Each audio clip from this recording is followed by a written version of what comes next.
Quand un homme réapparaît après plusieurs jours de silence, ton cœur se met à battre plus vite.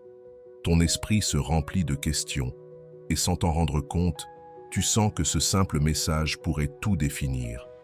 Mais voici la vérité crue. Ce message ne signifie pas ce que tu aimerais croire. Ce n'est pas un acte d'amour. Ce n'est pas un signe d'engagement. C'est une manœuvre psychologique, une épreuve silencieuse, un test où il ne cherche qu'une chose, savoir si tu es toujours au même endroit où il t'a laissé. Et le plus dur, c'est que la majorité des femmes échouent à ce test. Elles répondent avec anxiété, blessure ou ressentiment. Et ce faisant, elles lui donnent exactement ce qu'il cherchait, la confirmation qu'il a encore le contrôle. Mais toi, tu ne feras pas partie de ce groupe parce qu'aujourd'hui, tu vas découvrir quelque chose qui va te choquer. Et je t'assure que ce sera de la psychologie pure et pratique pour que tu comprennes vraiment ce qui se joue. Comment lire ce que signifie réellement ce message? Comment éviter les erreurs qui diminuent ta valeur? Et surtout, comment répondre d'une façon qui le confronte bien plus qu'il ne l'imagine, sans perdre ton calme ni sacrifier ta paix intérieure? Quand un homme t'écrit après des jours de silence, retiens ceci. Son message ne veut pas dire qu'il a réfléchi, qu'il s'est rendu compte qu'il t'aime ou qu'il a soudain reconnu ta valeur. Non. La vérité est bien plus froide, bien plus psychologique et bien plus révélatrice. Il te teste. Il sonde le terrain. Il lance une corde pour voir si tu es toujours là, immobile, attendant son retour. Et la majorité des femmes tombent dans le piège. Elles lisent ce message comme une victoire, une lueur d'espoir, alors qu'en réalité, ce n'est qu'un examen. Quand il disparaît plusieurs jours et réapparaît avec un simple « salut », un « comment tu vas » ou toute autre phrase vide, ce qu'il fait inconsciemment, c'est mesurer son pouvoir sur toi. Il se demande en silence « est-ce que je l'ai toujours sous mon contrôle? Est-ce qu'elle va répondre comme avant? Est-ce qu'elle m'attend encore ?» Voilà le point clé. Si tu réponds avec empressement, si tu montres trop d'émotion, tu lui confirmes exactement ce qu'il voulait vérifier. Tu lui prouves que tu continues à tourner autour de lui comme si rien n'avait changé. La psychologie cognitive nous enseigne que nous répétons des schémas connus parce qu'ils nous donnent un faux sentiment de sécurité. Son message, après le silence, n'est rien d'autre qu'une tentative de répéter ce schéma avec toi. Il veut que tu sois la femme prévisible, celle qui saute de joie dès le premier signe, celle qui ne met aucune condition. Mais tu n'es plus là pour être prévisible.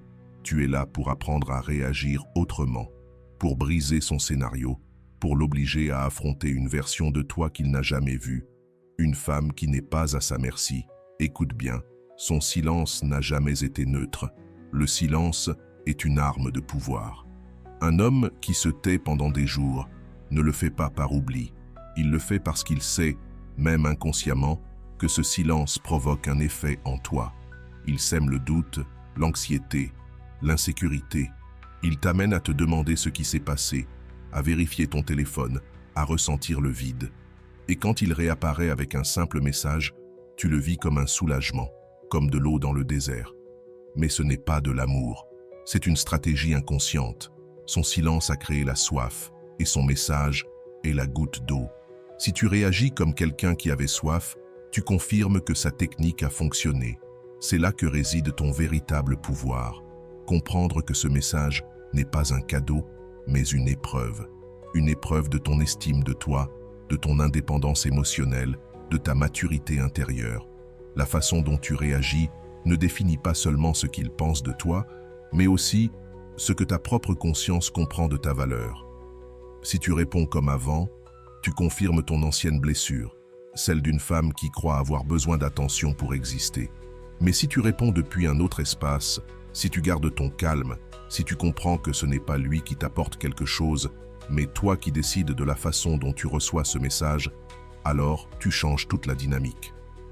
Avant de continuer, si tu n'es pas encore abonné à ma chaîne YouTube, je t'invite à le faire dès maintenant. En t'abonnant, tu seras informé de toutes mes nouvelles vidéos, ce qui te permettra de ne rien manquer de contenu précieux. Imagine, il disparaît une semaine. Tu es agacé, pleine de doutes, et soudain, il envoie un message banal.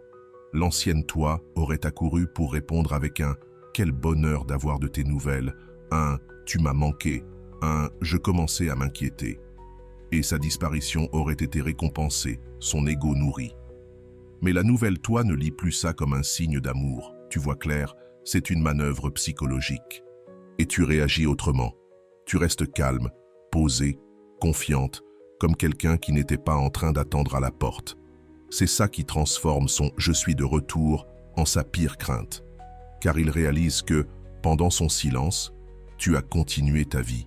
Tu n'étais pas figé, tu n'étais pas suspendu à son absence. Et à son retour, il trouve une femme différente, plus centrée, plus forte, plus consciente de sa valeur.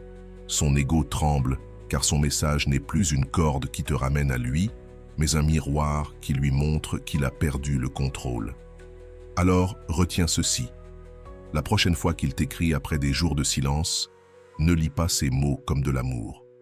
Lis-les pour ce qu'ils sont, un examen silencieux de ta force intérieure, et réponds depuis cet espace de puissance, car la plupart des femmes se piègent elles-mêmes en répondant depuis la blessure. Et répondre depuis la blessure prend deux formes, l'anxiété déguisée en joie ou le ressentiment déguisé en reproche. Ces deux réactions semblent opposées, mais en vérité, elles sont identiques. Dans les deux cas, elles confirment qu'il a encore du pouvoir sur toi. Pense-y. Si tu te précipites pour répondre avec enthousiasme, tu lui envoies le message silencieux « Je t'attendais, merci d'être revenu ». Si tu réponds par l'ironie, un « Ah, te voilà enfin », tu lui dis en réalité « Ton silence m'a blessé et je n'ai fait que t'attendre ». Dans les deux cas, tu montres que son absence t'a marqué, que tu étais en orbite autour de lui. Et crois-moi, même s'il ne le dit pas, un homme perçoit ses faiblesses émotionnelles. La psychologie est claire. Les émotions non gérées se manifestent toujours autrement. Et si tu veux reprendre le pouvoir, il te faut comprendre une chose essentielle. Ce message n'est pas une preuve d'amour, c'est une preuve de toi, une preuve de ta capacité à rester debout, centré, solide, même quand il essaie de tester ton esprit et ton cœur. Quand tu réagis avec un « quel miracle » ou un « tu m'as laissé planter », ce que tu projettes, ce n'est pas ton humour ni ta force, c'est ta frustration. Il n'entend pas tes mots, il entend ta blessure. Et au lieu de se sentir mal pour son silence, il se sent puissant, parce que ta réponse prouve que son absence t'a trop affecté. Voici la vérité. Autant la réponse anxieuse que la réponse pleine de reproches sont faciles à lire, prévisibles, communes. Et ce qui est commun ne laisse pas de traces. Ce qui est commun ne se respecte pas. Ce qui est commun se prend pour acquis. Ton plus grand piège serait de transformer ce moment en une scène où il confirme qu'il a le contrôle de tes émotions. Souviens-toi de ceci. La véritable séduction, l'attraction authentique, le respect profond ne naissent pas de ce qu'il ressent en te voyant heureuse ou en colère. Ils naissent de ce qu'il ressent quand il n'arrive pas à te déchiffrer. Exemple, il t'écrit un simple « Salut, comment tu vas ?» Après une semaine de silence, la réponse anxieuse serait de répondre en quelques secondes « Oh, quel plaisir d'avoir de tes nouvelles, je suis contente que tu sois réapparu. » Cette réponse lui dit « Ton absence n'a rien changé, je suis toujours disponible. » La réponse pleine de reproches serait « Enfin, j'ai cru que tu m'avais oublié. » Et même si cela semble fort, en réalité cela révèle « J'ai attendu, ton absence m'a fait mal. » Les deux réactions partent d'une blessure. L'une essaie de plaire, l'autre essaie de punir, mais dans les deux cas, le centre reste lui. Et tant que le centre, c'est lui, tu perds. Chaque fois que tu réponds avec anxiété ou reproche, tu apprends à ton inconscient que ta valeur dépend de ses actions. Tu rappelles à ton cerveau que ta paix est entre ses mains. Et petit à petit, ce schéma s'installe jusqu'à ce que tu finisses par le croire. Tu n'as pas de pouvoir. Tu es condamné à attendre, à réagir selon ce qu'il fait ou ne fait pas. Mais quand tu choisis de briser ce cercle, de ne pas tomber dans cette réaction automatique, quelque chose de magique se produit. Non seulement il change la façon dont il te perçoit, mais toi aussi tu changes la façon dont tu te perçois. Parce que ton véritable pouvoir n'est pas dans le fait de le punir, ni de le satisfaire. Ton pouvoir est de rester centré. Une femme qui reçoit un message après des jours sans en faire un événement. Une femme qui n'a pas besoin de se précipiter ni de s'agiter pour prouver sa valeur. Voilà celle qui gagne. pas parce qu'elle manipule, mais parce qu'elle se montre à elle-même que sa vie ne dépend pas d'un message. Pas parce qu'elle joue la froideur, mais parce qu'elle a compris que son identité et son estime ne se négocient pas. Et c'est là la différence entre la femme qui s'épuise et celle qui s'élève. L'une réagit depuis la blessure, l'autre répond depuis son centre. L'une confirme qu'elle attend encore, l'autre prouve qu'elle continue de vivre. L'une perd de sa valeur, l'autre devient un mystère. Et rien n'est plus troublant pour un homme que de recevoir une énergie qu'il ne peut pas contrôler, qu'il ne sait pas interpréter. Voilà ton arme secrète, la pause. La pause n'est pas du vide. La pause n'est pas de l'indifférence. La pause est le langage silencieux de l'amour-propre. Quand il t'écrit et que tu ne réponds pas immédiatement, quand tu respires, que tu attends, que tu laisses ce message reposer, quelque chose se produit en lui. Pour la première fois, il sent que ces mots ne contrôlent pas ton temps, que ton monde ne tourne pas autour d'une notification. Un reproche, il peut l'ignorer. Un drame, il peut l'utiliser contre toi. Mais une pause, il n'a aucun argument pour la contrer. La pause est irréfutable. Elle lui montre que son message n'a plus le même pouvoir. Parce que la vérité est simple. Si tu réponds avec anxiété, il gagne. Si tu réponds avec reproche, il gagne encore. Mais si tu réponds avec calme, avec neutralité, avec une pause, c'est toi qui gagnes. Pas contre lui, mais pour toi-même. La pause n'est pas une ruse pour manipuler. Elle ne marche pas si derrière se cache l'anxiété. Elle fonctionne quand elle vient de ton centre, de ta sécurité, de ta certitude que ta vie ne dépend pas de ce message. Et quand tu l'appliques ainsi, elle devient un aimant. Car ce qui attire un homme, ce n'est pas l'indifférence, c'est la sérénité. Et voilà ce qu'il craint vraiment, perdre une femme qui ne l'attend plus, une femme qui vit, qui avance, qui ne s'accroche pas à son absence. Souviens-toi, ta force n'est pas dans la réaction, mais dans la maîtrise. Ta victoire est dans la pause. Tu le vois, il t'écrit, et en lieu de répondre immédiatement, tu choisis d'attendre jusqu'au lendemain. Cette pause lui retire la sécurité qu'il cherchait, car son ego attendait une confirmation instantanée. Ce qu'il reçoit à la place, c'est un vide temporaire. Ce vide ne le détruit pas, mais il l'intrigue. Et l'intrigue est toujours le début de la véritable valorisation, le mystère de ne pas savoir ce que tu penses, de ne pas savoir ce que tu vas faire, de ne pas pouvoir lire ta réaction en temps réel. C'est plus puissant que n'importe quelle déclaration d'amour. Voilà le pouvoir de ta pause. Chaque minute où il attend ta réponse, chaque heure où il n'a pas accès à ton émotion, devient un rappel brutal. Tu n'es plus aussi prévisible qu'il le croyait. Ton silence stratégique pèse plus lourd que n'importe quelle discussion, car il ne peut rien utiliser pour s'excuser ni minimiser ce qu'il a fait. Ce poids l'oblige à te regarder autrement. Avant, il pensait « Elle est toujours là pour moi ». Mais soudain, il se dit « Elle n'est plus si accessible, je ne suis plus sûr de la voir. Peut-être que je l'ai perdue ». Ce changement dans son esprit ne vient pas des mots, il vient de ta pause, de ta capacité à rester calme, à ne pas te précipiter, à ne pas courir pour combler le vide qu'il a créé. Et voici ce qu'il y a de plus transformateur. Cette pause ne le confronte pas seulement lui, elle te transforme aussi. Car chaque fois que tu choisis de ne pas répondre avec anxiété, chaque fois que tu prends de l'espace avant de répondre, chaque fois que tu montres que ta vie n'est pas suspendue à son silence, tu te reprogrammes mentalement. Ton cerveau apprend à associer ta propre valeur à ta sérénité et non à son attention. Ton cœur découvre qu'il est complet même sans ses messages. Ton énergie devient un champ magnétique qu'il ne peut contrôler. La pause n'est pas absence, elle est pouvoir. La pause n'est pas froideur, elle est clarté. La pause n'est pas punition, elle est respect de toi-même. Voilà ce qui le confronte plus que n'importe quel reproche. Pendant qu'il tente de déchiffrer ton silence, il ne trouve que sa propre peur. La peur de t'avoir perdu. Sais-tu où la majorité s'effondre? Pas dans l'attente, pas dans la pause, mais dans la réponse. Car ces quelques mots que tu choisis peuvent élever ta valeur jusqu'au ciel ou l'enterrer en quelques secondes. Ta réponse n'est pas seulement un message, c'est un miroir. Elle révèle sans le vouloir d'où tu viens, de la nécessité de plaire, de la colère du reproche ou de la sécurité de quelqu'un qui sait qui il est. Et voici la vérité crue. 80% des femmes ruinent l'impact de cette pause parce qu'elles écrivent, croyant pourtant agir avec intelligence émotionnelle. Exemple, il disparaît pendant des jours et revient avec un simple « Comment vas-tu ?» La réponse de besoin sonne ainsi « Quelle joie d'avoir de tes nouvelles, je pensais justement à toi. » La réponse de reproche sonne ainsi « Enfin tu apparais, j'ai cru que tu étais mort. » Résultat, dans les deux cas, tu confirmes ce qu'il voulait, que son silence t'a affecté et qu'il reste le centre de ton attention.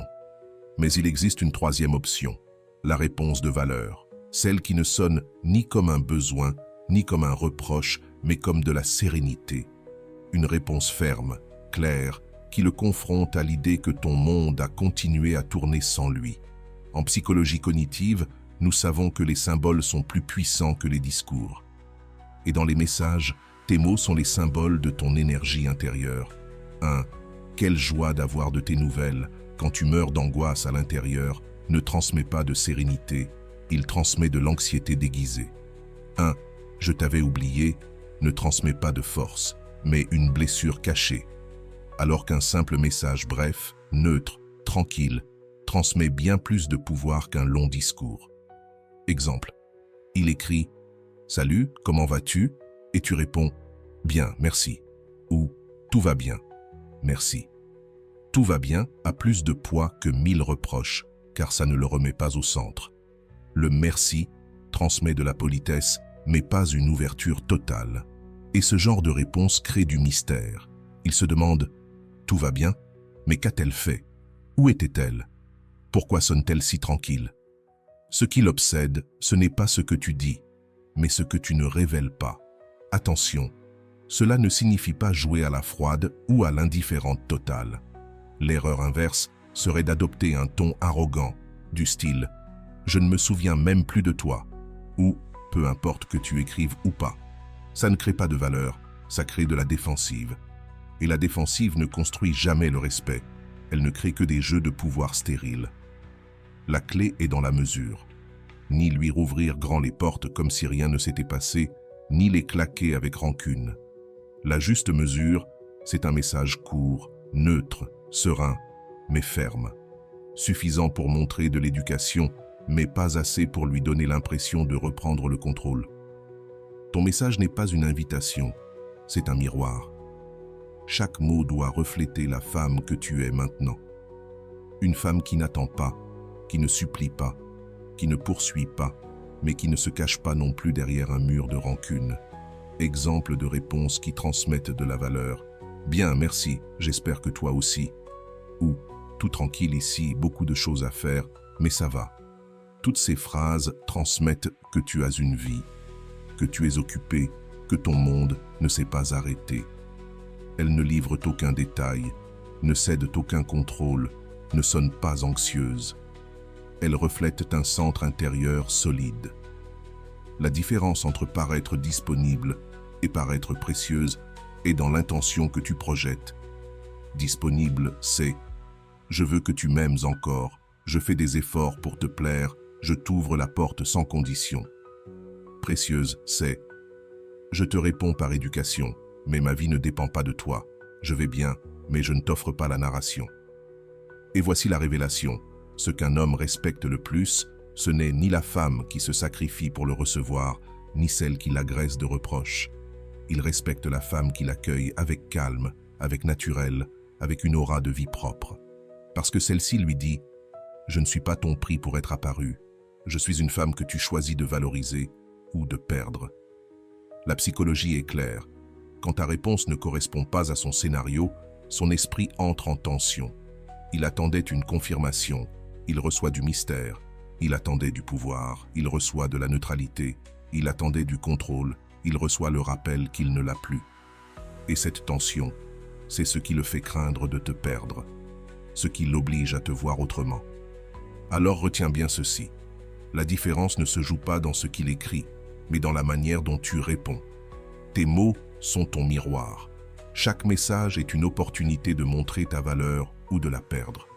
Chaque trace de sérénité est un rappel. Tu n'es pas prévisible, tu n'es pas dépendante, tu ne lui appartiens pas par défaut. Et cette différence, minime en apparence, décide de tout. Parce que ce message qu'il envoie après des jours de silence n'est pas juste un message. C'est un champ de bataille silencieux. Et la façon dont tu réponds détermine qui reste au centre du lien. Lui avec son ego ou toi avec ta valeur. Car ce que beaucoup ne comprennent pas, c'est que les relations ne tiennent pas par celui qui aime le plus, ni par celui qui insiste le plus, mais par celui qui possède la force psychologique d'imposer le rythme. Quand un homme joue la carte du silence, ce qu'il mesure en réalité, c'est cela. Est-ce toi qui l'attends ou est-ce lui qui finit par attendre après toi? Un simple message de ta part peut sembler insignifiant, mais en vérité, c'est un symbole puissant. C'est un miroir dans lequel il découvre s'il t'a encore sous son contrôle ou si désormais, c'est lui qui doit se mettre en mouvement. Laisse-moi t'expliquer avec une histoire. Une femme, appelons-la Isabella, vivait depuis des mois une relation confuse avec un homme qui entrait et sortait de sa vie comme s'il avait un passe libre.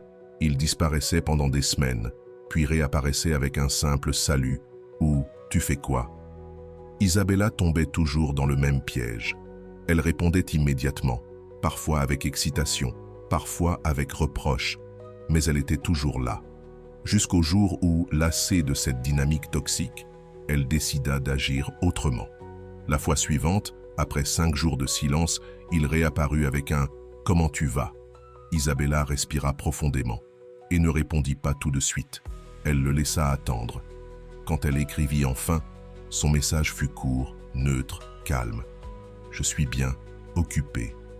Merci. » Ce qui arriva ensuite la surprit.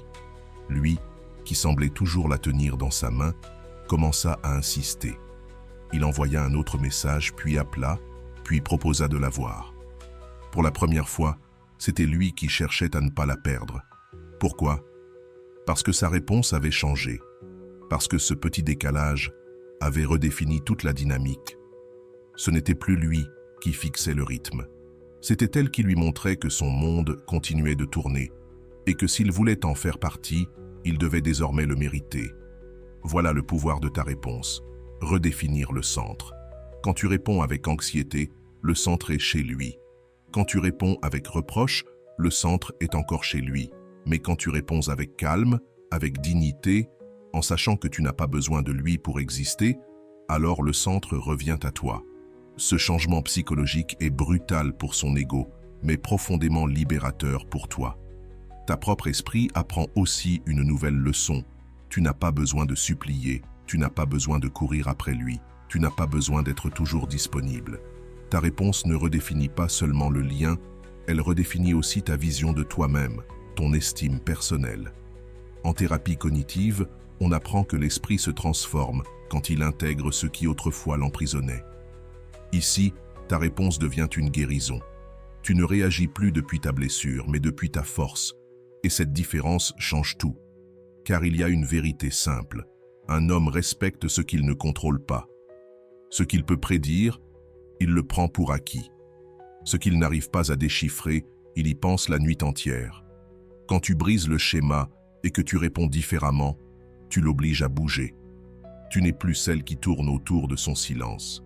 C'est lui qui commence à tourner autour de ta sérénité. Réfléchis à cela. Combien de fois as-tu laissé un message définir ta paix intérieure? Combien de fois ton humeur a-t-elle dépendu de son apparition ou de son absence? Combien de fois as-tu mesuré ta valeur à travers son attention? Ce cycle prend fin le jour où tu comprends que chaque réponse est une occasion de reprendre ton centre. Si tu réponds avec besoin, il reste au centre. Si tu réponds avec calme, le centre revient à toi. Voilà la vraie puissance de ta réaction. L'histoire d'Isabella n'est pas unique. Beaucoup de femmes qui refusent de tomber dans ce piège découvrent la même vérité. Quand elles ne cèdent plus au scénario habituel, la dynamique s'inverse. Et quand la dynamique s'inverse, l'homme cesse de jouer au disparu et commence à craindre, lui, d'être oublié. Et n'est-ce pas ce que tu as toujours cherché? Qu'il ait peur de te perdre, qu'il valorise ta présence, qu'il comprenne que son silence n'est plus une arme contre toi, mais le reflet de sa propre insécurité. Alors, la prochaine fois qu'il t'écrit après plusieurs jours de silence, ne vois pas cela comme une chance de t'accrocher à lui, mais comme une opportunité de montrer ton centre. Ta réponse peut être brève, simple, mais son énergie dira tout. Parce que ce n'est pas seulement un message que tu renvoies, c'est une nouvelle définition de qui détient le pouvoir dans cette histoire. Et lorsque ce pouvoir revient à toi, crois-moi, plus rien n'est jamais pareil. En conclusion, quand un homme t'écrit après des jours de silence, ce n'est pas un cadeau, ni une preuve d'amour, ni un engagement. C'est un test. Un test de ta force, de ta sérénité, de ta capacité à ne pas tomber dans le vieux scénario. Son message n'est là que pour vérifier si tu tournes encore autour de lui, si son absence t'a blessé au point de nourrir son ego. Mais toi, tu n'es plus là pour confirmer son importance.